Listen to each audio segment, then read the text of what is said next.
Hi hello नमस्कार, स्वागत है आप लोगों का अपने ही यूट्यूब चैनल में। और हम लोग इस हिस्ट्री के यानी मॉडर्न हिस्ट्री स्पेक्ट्रम के अगले चैप्टर की ओर बढ़ेंगे और बिना किसी और बात के हम लोग डिस्कशन स्टार्ट करेंगे। आप लोगों ने पिछला चैप्टर्स अगर नहीं देखा है, देखिए बहुत ही इंपॉर्टेंट चीज़ें मैं डिस्कशन कर रहा हूँ। इसमें से जो भी इम्पॉर्टेंट चीज़ है, बातें हैं या डेट्स हैं या पत्रिकाएं हैं या किसी का नाम है, पर्सनालिटीज़ है, तो वो आप अपने नोटबुक में नोट कर लेंगे अलग से, ठीक है, लिख लेंगे, ठीक है, क्योंकि पूछ देता है, स्टेटमेंट में पूछ देगा आपको। कि आप देखिए 35 क्वेश्चन का वेटेज है हिस्ट्री का, आप समझ सकते हैं 35 क्वेश्चन, तो आप नहीं मिस कर सकते। इसकी तैयारी सबसे अच्छी होनी चाहिए आपके पास। और अगर आप अच्छी तैयारी नहीं करते हैं, आप चीज़ों को मिस करते हैं, जैसा कि आप पैटर्न देख रहे हैं, आपने प्रीवियस ईयर क्वेश्चन देखे, तो मतलब फिर समझिए कि आप छूट जाएंगे, आपका प्री नहीं हो पाएगा और मेंस तो फिर दूर ही दूर है। ठीक, तो मैं इस तरह से डिस्कशन कर रहा हूं कि मेंस में भी आपको काम आ जाए। ठीक है, तो चलिए बिना किसी और बात के डिस्कशन स्टार्ट करते हैं। तो टॉपिक है, अगला चैप्टर भी है, क्रांतिकारी गतिविधियों का प्रथम चरण 1907 से लेके 1917। ठीक है, तो क्रांतिकारियों के उदय के कारण क्या थे, आखिर हथियार क्यों उठाना पड़ा? तो स्वदेशी आंदोलन का ठंडा पड़ना एक कारण है। 1905 का बंग भंग यानी बंगाल विभाजन विरोधी आंदोलन, स्वदेशी आंदोलन जब 1907 तक आते आते धीमा पड़ गया तो युवाओं में निराशा फैल गई। नरम दल से मोहभंग एक दूसरा कारण। उदारवादी नरम दल नेताओं की याचिका और प्रार्थना वाली जो नीति थी, युवा पूरी तरह उससे थक चुके थे, उन्हें लगा कि गिरगिराने से आज़ादी नहीं मिलेगी। फिर गरम दल की नाकामी। गरम दल लाल बाल पाल ने युवाओं को जोश तो बहुत दिया, लेकिन त्याग करने की प्रेरणा भी दी, लेकिन वे इन युवाओं की ऊर्जा को सही दिशा देने के लिए कोई मजबूत संगठन नहीं बना पाए।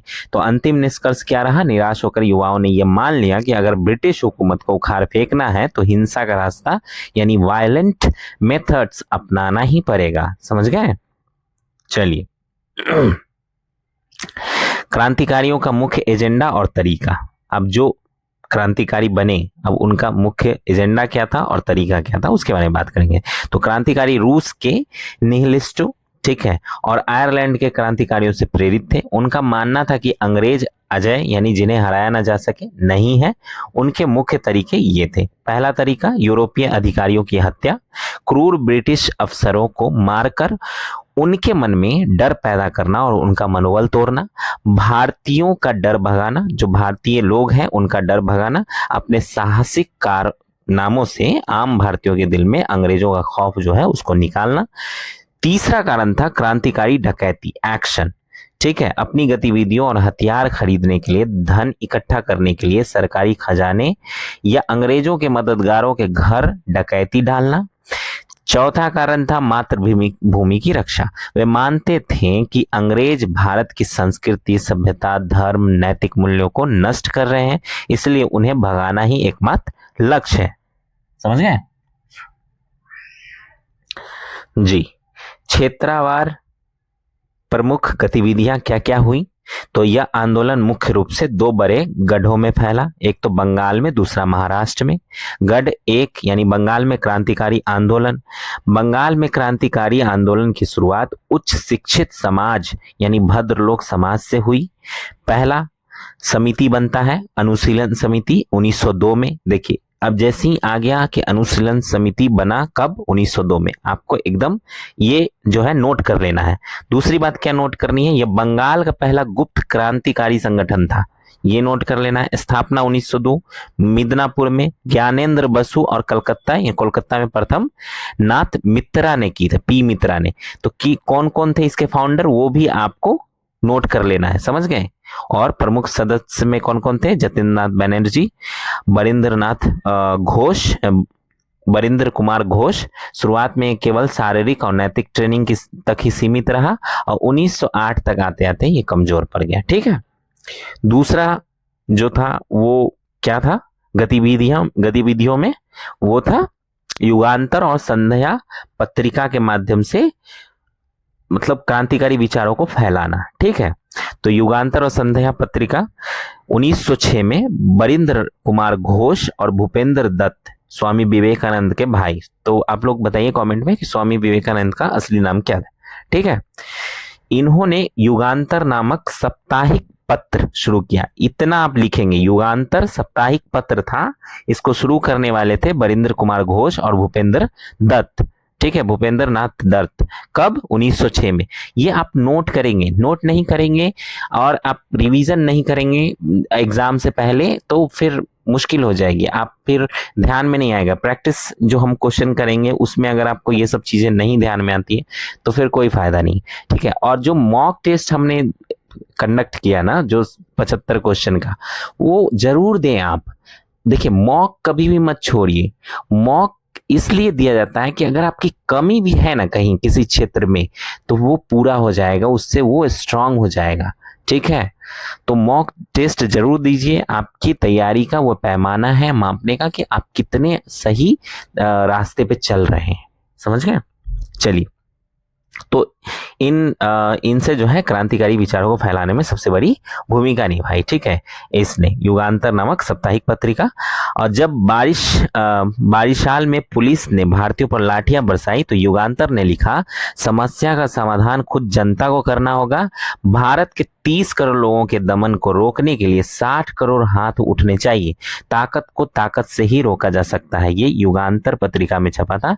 युगांतर के लेखों का संग्रह जो है मुक्ति कौन पाथे यानी मुक्ति किस मार्ग से नामक किताब में भी छपा, जिसमें भारतीय सैनिकों से क्रांतिकारियों को हथियार देने की अपील की गई थी। ठीक है, आगे बढ़ते हैं। और कौन कौन सी गतिविधियां रही? तो बंगाल की प्रमुख हिंसक घटनाएं इसमें शामिल थी। गवर्नर फुलर की हत्या का प्रयास 1907 में किया गया। पूर्वी बंगाल के अलोकप्रिय लेफ्टिनेंट गवर्नर फुलर को मारने की नाकाम कोशिश की गई। दूसरा क्या रहा गतिविधि? ट्रेन उड़ाने का प्रयास किया गया दिसंबर 1907 में। ठीक, लेफ्टिनेंट गवर्नर एंड्रू फ्रेजर की ट्रेन को बम से उड़ाने की कोशिश की गई। फिर मुजफ्फरपुर का बम कांड तो आपको याद ही होगा, 1908 में होता है। मुजफ्फरपुर के क्रूर जज किंग्सफोर्ड, जो क्रांतिकारियों को भारी सजा देता था, को मारने के लिए खुद्दीराम बोस और प्रफुल्ल चाकी ने उसकी गाड़ी पर बम फेंका, लेकिन गलती से बम मिस्टर कैनेडी की गाड़ी पर गिर गया, जिसमें 2 निर्दोष ब्रिटिश महिलाएं जो थे, उनकी बीवी और बेटी, उनकी मौत हो गई। ठीक है, अंजाम क्या हुआ? प्रफुल्ल चाकी ने पकड़े जाने के डर से खुद को गोली मार ली और खुद्दीराम बोस को पकड़कर उनकी गिरफ्तारी करके फांसी पे चढ़ा दिया गया। वो सबसे कम उम्र में फांसी पाने वाले शहीदों में से एक बन गए। ठीक, आगे क्या क्या गतिविधियां हुई? अलीपुर षड्यंत्र केस। ठीक है, तो किंग्सफोर्ड कांड के बाद पुलिस ने कलकत्ता के मानी कटोला उद्यान में छापा मारकर अवैध हथियारों का जखीरा पकड़ा।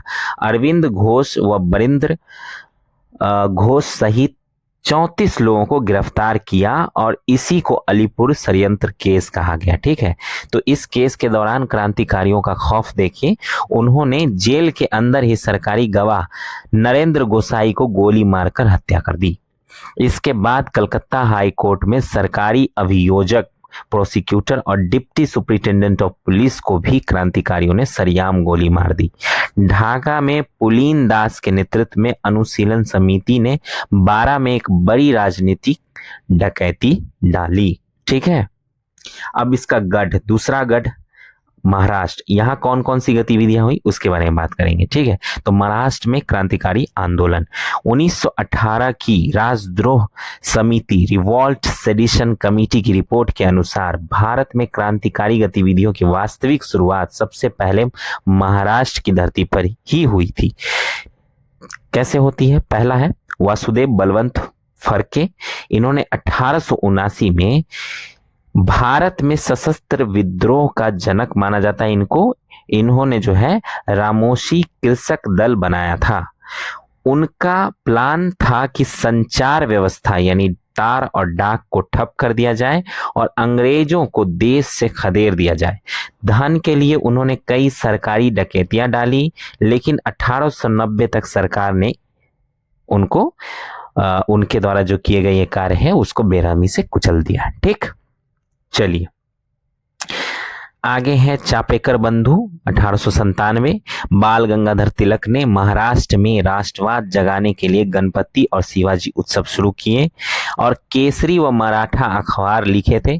तो आप लोग कमेंट में बताइए केसरी जो है किस भाषा में और मराठा किस भाषा में अखबार निकले थे। ठीक है, तो इनसे प्रभावित होकर दो भाइयों दामोदर और चापेकर और बालकृष्ण हरि चापेकर ने 1897 में पूना के क्रूर प्लेग कमिश्नर रैंड और लेफ्टिनेंट आइसर्ड की गोली मारकर हत्या कर दी। बाद में दोनों भाइयों को फांसी दे दी गई। और क्या हुआ गतिविधि सावरकर बंधु और अभिनव भारत 1904। तो विनायक दामोदर सावरकर यानी वीडी सावरकर और उनके भाई गणेश सावरकर ने 1899 में मित्र मेला नामक गुप्त संस्था बनाई। इटली के क्रांतिकारी मैजनी के यंग इटली की तर्ज पर यह संस्था 1904 में अभिनव भारत के नाम से मशहूर हुई। जल्द ही नासिक, पूना, बंबई बम बनाने के मुख्य केंद्र बन गए। ठीक है, चलिए आगे बढ़ते हैं। नासिक षड्यंत्र केस के बारे में बात करते हैं। 1909 में होता है। अभिनव भारत के एक जाबाज युवा अनंत लक्ष्मण कान्हेरे ने नासिक के जिला मजिस्ट्रेट जैक्सन की गोली मारकर हत्या कर दी। इस प्रथम चरण का निष्कर्ष क्यों कमजोर पड़ा यह आंदोलन? तो इन आंदोलन ने युवाओं के भीतर देशभक्ति का अभूतपूर्व संचार किया, लेकिन पहले चरण की कुछ सीमाएं थी। धार्मिक रंगत, क्रांतिकारियों द्वारा शपथ लेने के लिए देवी देवताओं, गीता और धार्मिक प्रतीकों का अत्यधिक उपयोग करने के कारण मुस्लिम युवाओं का समर्थन नहीं मिल सका। सीमित सामाजिक आधार, यह आंदोलन मुख्य रूप से उच्च वर्ग शिक्षित युवाओं तक ही सीमित रहा। आम जनता यानी मजदूर किसान इससे सीधे नहीं जुड़ पाई। ठीक, संगठन की कमी, केंद्रीय नेतृत्व और व्यापक तालमेल न होने के कारण ब्रिटिश सरकार के क्रूर दमन यानी कड़े कानूनों और जेलों के सामने यह आंदोलन धीरे धीरे 1917 तक आते आते कमजोर पड़ गया।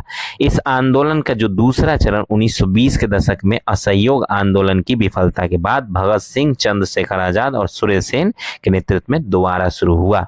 ठीक है, तो ये जितने भी आंदोलन चले, चाहे वो आपका गढ़ 1 में चला हो या गढ़ 2 में यानी बंगाल और महाराष्ट्र में, तो इसका जो है निष्कर्ष ये निकलता है, ये कैसे कैसे कमजोर पड़ता है। ठीक, किन किन कारणों से।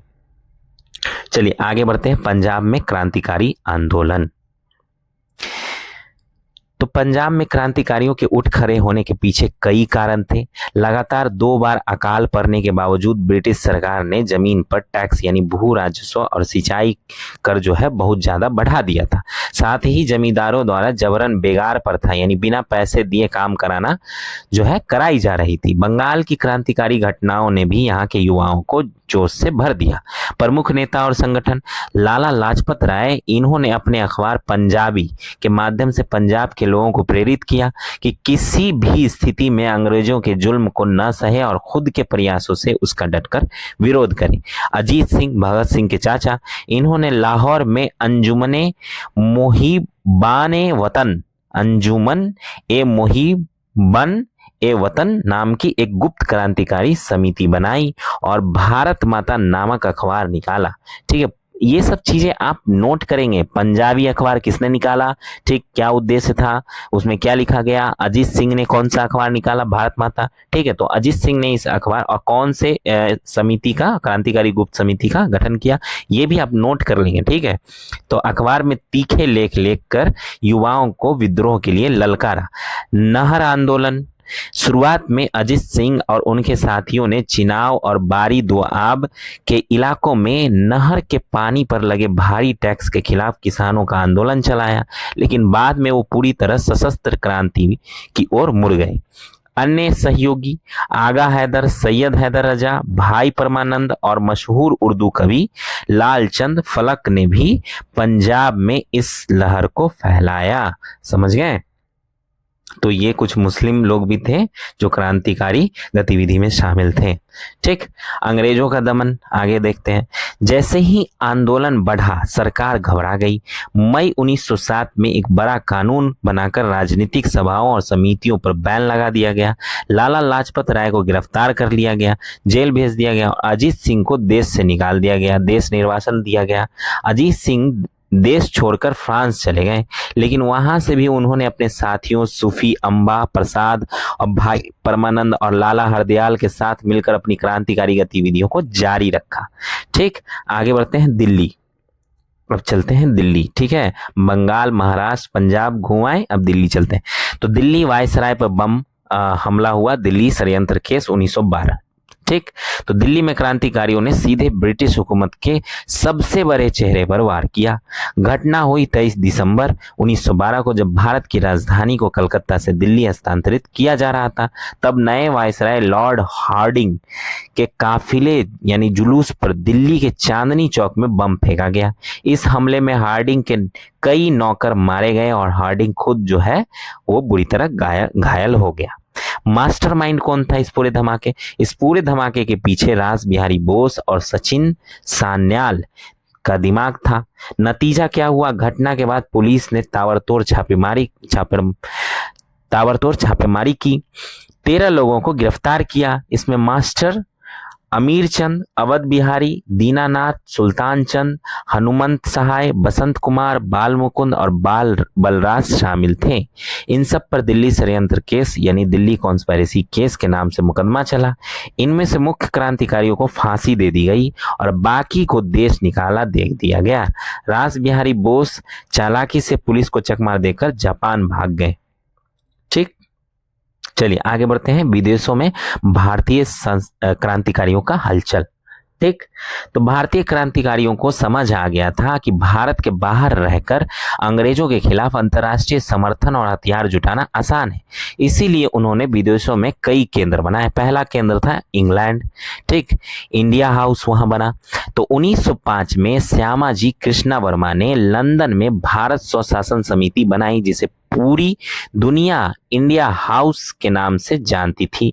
इसका मकसद अंग्रेजों के मन में खौफ पैदा करके स्वराज पाना था। यहाँ से उन्होंने सोशियोलॉजिस्ट नाम की पत्रिका की भी निकाली। तो ये सब आप नोट करेंगे कौन सा संगठन बना, कब, किसने फाउंड किया और कौन सा पत्रिका निकाला, एकदम नोट करेंगे, बहुत इंपॉर्टेंट हो जाता है, कभी भी पूछ सकता है आपसे। फिर सावरकर की एंट्री। जब ब्रिटिश पुलिस ने श्यामाजी कृष्ण वर्मा पर दबाव बनाया तो वे पेरिस और फिर जेनेवा चले गए। उनके बाद इंडिया हाउस की कमान विनायक दामोदर सावरकर यानी वीडी सावरकर ने संभाली। यहीं रहकर सावरकर ने अपनी प्रसिद्ध पुस्तक 1857 का स्वतंत्रता संग्राम लिखा। मैजनी की आत्मकथा का मराठी में अनुवाद भी किया। मदनलाल ढींगरा का बलिदान 1909। इंडिया हाउस से जुड़े जाबाज युवा मदनलाल ढींगरा ने लंदन में ही ब्रिटिश अधिकारी कर्जन वाइली की गोली मारकर हत्या कर दी। ढींगरा को गिरफ्तार कर फांसी दे दी गई। 1910 में सावरकर को भी नासिक षड्यंत्र केस के सिलसिले में लंदन से गिरफ्तार कर भारत लाया गया और काले पानी यानी अंडमान जेल की सजा दे दी गई। ठीक है, चलिए आगे बढ़ते हैं। फ्रांस चलते हैं, पेरिस। यहाँ SR राणा और श्रीमती भीखाजी रुस्तम कामा मैडम कामा के नाम से जानी जाती। तो भीखाजी कामा प्लेस है दिल्ली में, पता है आपको? इनका नाम लोग बोलते तो होंगे कि कहाँ जा रहे हैं भीखाजी कामा, लेकिन पता ही नहीं कि भीखाजी कामा क्या है।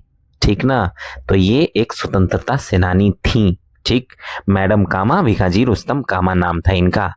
तो इन्होंने मोर्चा संभाला कहाँ? पेरिस में। बाद में श्यामाजी कृष्ण वर्मा भी यहाँ आ गए। इन्होंने पेरिस से वंदे मातरम अखबार निकालने की कोशिश की। ठीक है, वंदे मातरम कहाँ से? पेरिस से। SR राणा ने भारतीय छात्रों को राष्ट्रवाद से जोड़ने के लिए स्कॉलरशिप छात्रवृत्ति देना शुरू किया। हालांकि प्रथम विश्व युद्ध के समय फ्रांस और इंग्लैंड दोस्त बन गए, जिससे यहाँ क्रांतिकारियों की रफ्तार थोड़ी धीमी पड़ गई। अब चलते हैं बर्लिन। ठीक है, जर्मनी। तो प्रथम विश्व युद्ध चल रहा था 1914। शुरू होते ही इंग्लैंड और जर्मनी जानी दुश्मन बन गए। इसका फायदा उठाने के लिए लाला हरदयाल और उनके साथी अमेरिका से जर्मनी आ गए। वीरेंद्रनाथ चट्टोपाध्याय ने बर्लिन को अपना मुख्य केंद्र बनाया और अंग्रेजों के खिलाफ जर्मन सरकार से मदद मांगी। ठीक, अब चलते हैं गदर आंदोलन 1913। ठीक है, तो यह विदेशों में चलने वाला सबसे व्यवस्थित और बड़ा आंदोलन था, जिसे अमेरिका और कनाडा में बसे भारतीय प्रवासियों, ज्यादातर पंजाब के किसान और पूर्व सैनिक जो नौकरी की तलाश में वहां गए थे, ने चलाया था। स्थापना होता है 1 नवंबर 1913 को और लाला हरदयाल ने अमेरिका के सैन फ्रांसिस्को में गदर पार्टी की स्थापना की। इसमें रामचंद्र बरकतुल्ला और सोहन सिंह भकना पहले अध्यक्ष, ठीक है, पहले अध्यक्ष सोहन सिंह भकना जैसी क्रांतिकारियों ने मुख्य भूमिका निभाई। सैन फ्रांसिस्को में इसका मुख्यालय था, जिसे युगांतर आश्रम कहा जाता था। ये सारी चीजें आप नोट कर लेंगे, नोट कर लीजिए, आप पॉज करिए, नोट करिए, ठीक है। अखबार 1857 के विद्रोह की याद में उन्होंने गदर नाम की एक साप्ताहिक पत्रिका निकाली। किसने? लाला हरदयाल ने, ठीक है।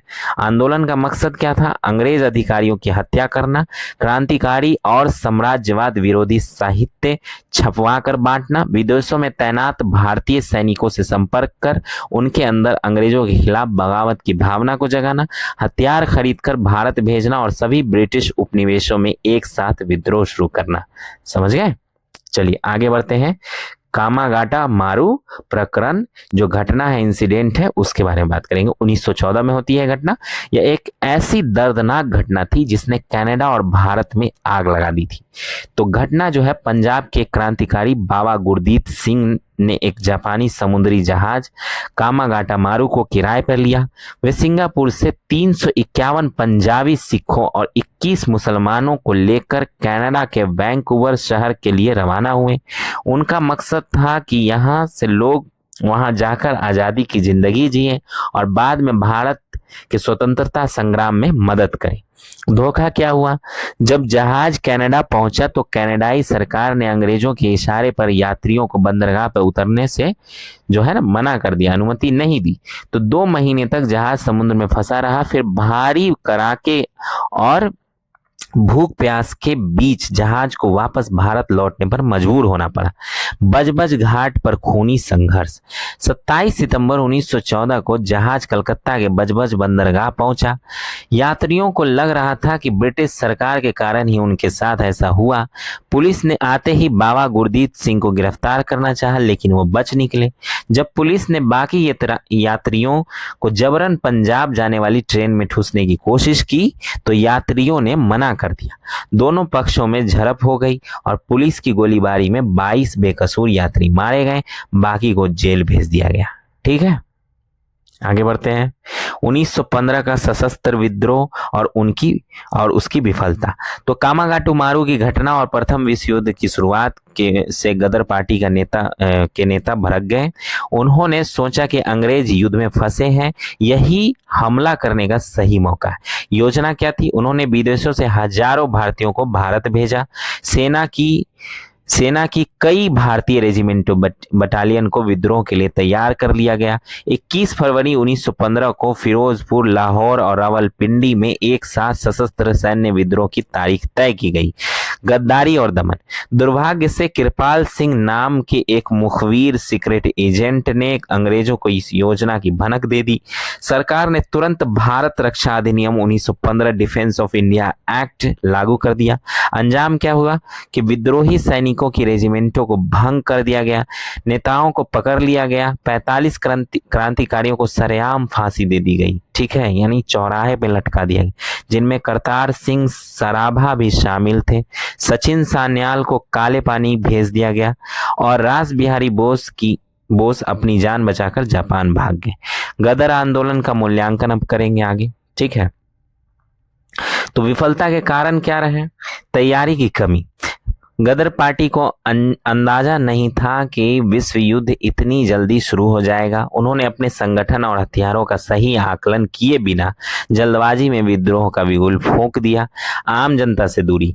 यहाँ आंदोलन विदेशों में रह रहे भारतीयों के भरोसे चल रहा था। इन्होंने भारत के अंदर आम भारतीय जनता यानी किसान मजदूरों को समय रहते संगठित नहीं किया। वे इस भ्रम में रहे कि भारत में माहौल तैयार है, बस एक चिंगारी यानी लगाने की जरूरत है। कुशल नेतृत्व का भी अभाव रहा। लाला हरदयाल एक बेहतरीन लेखक और प्रचारक तो थे, लेकिन उनमें जमीन पर सेना संभालने या संगठन चलाने की कुशलता नहीं थी। उनके अचानक अमेरिका छोड़ने से आंदोलन नेतृत्वहीन हो गया। महत्व और खूबियां: विफल होने के बावजूद गदर आंदोलन इतिहास का एक स्वर्णिम पन्ना है, क्योंकि इसने भारतीय राष्ट्रवाद को धर्मनिरपेक्षता यानी सेकुलरिज्म की सबसे बड़ी सीख दी। इस आंदोलन में हिंदू, सिख, मुसलमान सबने मिलकर कंधे से कंधा मिलाकर लड़ाई लड़ी।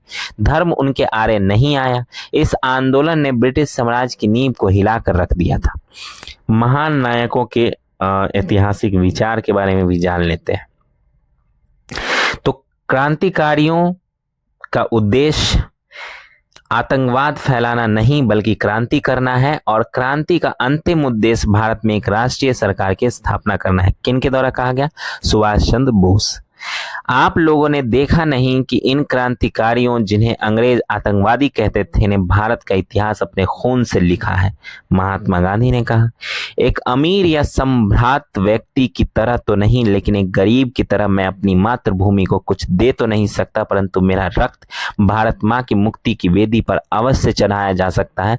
मैं प्रार्थना करता हूँ कि मैं दोबारा जन्म लूं और भारत माँ को आजाद कराने के लिए फिर से शहीद हो जाऊं। किसने कहा? मदन लाल ढींगरा, फांसी से पहले। ईश्वर ने विदेशियों को हिंदुस्तान का राज्य किसी तांबे की प्लेट पर लिखकर गिफ्ट में नहीं दिया है। कुएं के मेढक की तरह कुएं में रहकर टर्राने से कुछ नहीं होगा। संकीर्णता और गुलामी के बोझ को झटक कर बाहर निकलो। श्रीमद् भगवत गीता से कर्म की शिक्षा लो। महान पुरुषों की तरह इतिहास रचने की सोचो। ये किसने कहा? बाल गंगाधर तिलक, केसरी अखबार, 15 जून 1897 में। यूरोप में क्रांतिकारी गतिविधियां, थोड़ा सा इसके बारे में और जान लेते हैं। यूरोप में तो बर्लिन कमेटी होती है, ठीक है। द बर्लिन कमेटी प्रथम विश्व युद्ध 1914 से 18 के दौरान जब ब्रिटेन युद्ध में फंसा हुआ था, तब यूरोप में रह रहे भारतीय क्रांतिकारियों ने इसका फायदा उठाने की सोची। उन्होंने ब्रिटेन के जो दुश्मन थे जर्मनी से हाथ मिलाया, बर्लिन कमेटी की स्थापना की 1915 में। वीरेंद्रनाथ चट्टोपाध्याय, भूपेंद्रनाथ दत्त, स्वामी विवेकानंद के भाई और लाला हरदयाल जैसे महान क्रांतिकारियों ने 1915 में जर्मन विदेश मंत्रालय के सहयोग से Berlin committee for India independence की स्थापना की। जिम्मरमैन, ठीक है, जिम्मरमैन प्लान, ठीक है, योजना, पूरी रणनीति को जिम्मरमैन योजना कहा जाता था। इसके तहत उनका मकसद विदेशों में रह रहे भारतीयों को अंग्रेजों के खिलाफ इकट्ठा करना, भारत में हथियार और पैसा भेजना और प्रवासी भारतीयों को देश लौटकर गदर विद्रोह मचाने के लिए प्रेरित करना। वैश्विक नेटवर्क और काबुल में अस्थायी सरकार। तो इन क्रांतिकारियों ने अपने दूतों को दुनिया के अलग अलग हिस्सों में, जैसे बगदाद, इराक, ईरान, तुर्की, काबुल, अफगानिस्तान भेजा। इनका काम वहां तैनात भारतीय सैनिकों, युद्धबंदियों, प्रिजनर्स ऑफ वॉर के मन में अंग्रेजों के खिलाफ बगावत की भावना को जगाना था। काबुल में भारत की पहली सरकार, इसी योजना के तहत राजा महेंद्र प्रताप सिंह, बरकतुल्लाह, अबैदुल्लाह सिंधी का एक प्रतिनिधिमंडल, शिष्टमंडल काबुल गया और वहां उन्होंने अफगानिस्तान के युवराज अमानुल्लाह के सहयोग से भारत की पहली अस्थायी सरकार यानी प्रोविजनल गवर्नमेंट ऑफ इंडिया बनाने का ऐतिहासिक प्रयास किया, जिसके राष्ट्रपति राजा महेंद्र प्रताप और प्रधानमंत्री बरकतुल्लाह बने। ठीक। सिंगापुर में सैन्य विद्रोह, फरवरी 1915। विदेशों में हुई क्रांतिकारी घटनाओं में सिंगापुर का विद्रोह बहुत महत्वपूर्ण और रोंगटे खड़े कर देने वाला है। यह गदर आंदोलन की लहर से प्रेरित था। घटना होती है 15 फरवरी 1915 को सिंगापुर में तैनात भारतीय सेना 5वीं लाइट इन्फेंट्री, जिसमें ज्यादातर पंजाबी मुसलमान सैनिक थे, और 36वीं सिख बटालियन के सैनिकों ने अंग्रेजों के खिलाफ खुला विद्रोह कर दिया। क्रांति के नायक रहे इस विद्रोह का नेतृत्व जमादार चिश्ती खान, जमादार अब्दुल गनी और सूबेदार दाऊद खान ने किया था। तो जो लोग पूछते हैं मुसलमानों का क्या योगदान है, तो नाम पढ़ते जाइए। ठीक है। इन सैनिकों ने सिंगापुर पर कब्जा कर लिया और ब्रिटिश झंडा उतार दिया। क्रूर दमन अंग्रेज इस बगावत से पूरी तरह डर गए। उन्होंने फ्रांसीसी, रूसी और जापानी नौसेना की मदद लेकर इस विद्रोह को बेहद बेरहमी से कुचल दिया। अंजाम क्या हुआ? अंग्रेजों ने सरेआम कोर्ट मार्शल किया। इस घटना से जुड़े 37 क्रांतिकारी नेताओं को सरेआम गोली मारकर फांसी दे दी गई और 41 सैनिकों को उम्र कैद, आजीवन कारावास की सख्त सजा देकर जेल में ठूस दिया गया। क्रांतिकारी गतिविधियों में धीमापन, आंदोलन क्यों थमा? तो 1907 से 1917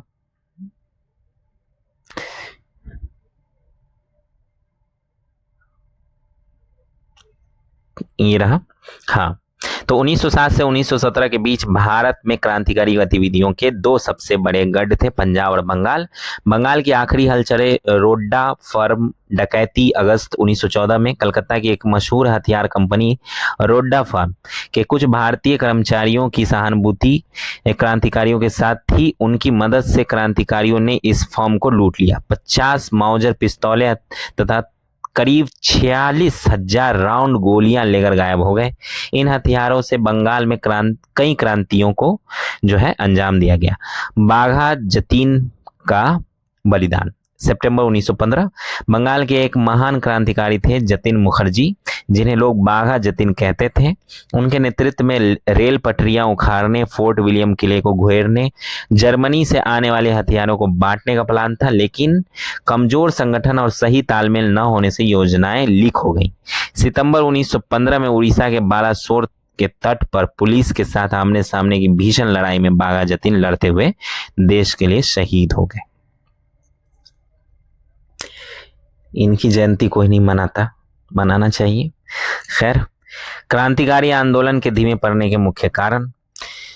1917 से 19 के बाद देश में क्रांतिकारी गतिविधियां अचानक थम सी गईं। इसके पीछे 3 मुख्य कारण थे। कैदियों की रिहाई। प्रथम विश्व युद्ध खत्म होने के बाद ब्रिटिश सरकार ने थोड़ा नरम रुख अपनाया। उन्होंने भारत रक्षा अधिनियम 1915 के तहत पकड़े गए कई राजनीतिक कैदियों को जेल से रिहा कर दिया, जिसमें गुस्सा थोड़ा शांत हो गया। जिससे मॉन्टेग्यू चेम्सफोर्ड सुधार 1919। अंग्रेजों ने भारतीयों को खुश करने के लिए शासन में कुछ रियायतें देने का वादा किया। 1919 का एक्ट, इससे देश में राजनीतिक तौर पर थोड़ा संतोषजनक या शांतिपूर्ण माहौल, अनुरंजक वातावरण बन गया। अब आते हैं महात्मा गांधी का उदय, और इसी समय भारतीय राजनीति में महात्मा गांधी महानायक के रूप में उभरे। 1917 में उन्होंने देश के सामने आज़ादी पाने के लिए अहिंसा और सत्याग्रह का एक बिल्कुल नया और अनोखा सिद्धांत रखा। निष्कर्ष ये हुआ कि गांधी जी के अहिंसक आंदोलन से देश की आम जनता, महिलाएं, बच्चे, किसान, मजदूर बहुत बड़े पैमाने पर जुड़ने लगी। युवाओं को लगा कि बिना हथियार उठाए भी पूरे देश को एक साथ खड़ा किया जा सकता है। इसी वजह से क्रांतिकारी ने कुछ समय के लिए अपने हथियारों को रोक दिया और देश में क्रांतिकारी गतिविधियां जो है वो उनकी रफ्तार धीमी पड़ गई।